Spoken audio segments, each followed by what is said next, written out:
Comment révolutionnez-vous justement cette transition du télétravail et du présentiel malgré tout, qui est toujours indispensable avec Desker?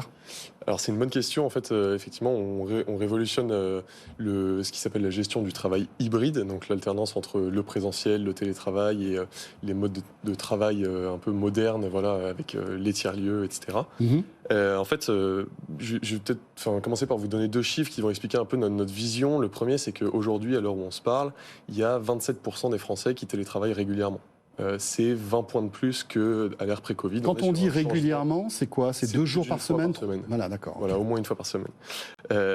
Et donc, on est sur un changement de mode de travail majeur et sociétal. Et le deuxième chiffre qui est assez terrifiant, c'est que aujourd'hui, sur les offres d'emploi, de recrutement, les offres d'emploi qui ne proposent pas de télétravail reçoivent 2 à 4 fois moins de candidatures que les offres d'emploi qui en proposent. Donc en fait, on est sur un enjeu non pas de performance, mais de survie pour les entreprises qui vont savoir ou non prendre ce virage du travail hybride. C'est un outil de séduction aujourd'hui, le télétravail. Exactement. Pour recruter des bons profils. C'est complètement intégré en fait dans les stratégies de recrutement des entreprises.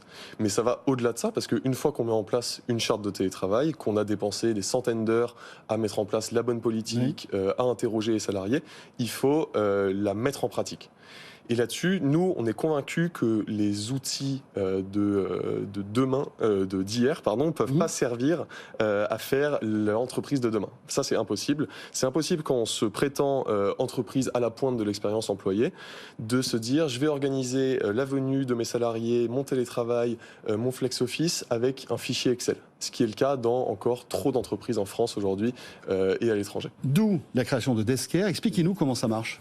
Comment ça marche? C'est très simple. En fait, c'est une plateforme web disponible sur ordinateur, sur mobile, où les salariés vont tout simplement venir déclarer leur planning, déclarer quand est-ce qu'ils viennent au bureau, quand est-ce qu'ils sont en télétravail.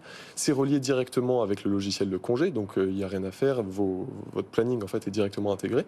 Et tout ça, ça va permettre de se synchroniser avec ses équipes pour créer des moments de convivialité, des moments de culture d'entreprise, etc. Mais c'est pas tout. Vous allez pouvoir aussi gérer vos espaces, réserver des salles de réunion, des zones, des choses comme ça, pour être sûr de revenir dans les meilleures conditions au bureau. En fait, je prépare en quelque sorte ma transition présentiel, télétravail et vice-versa.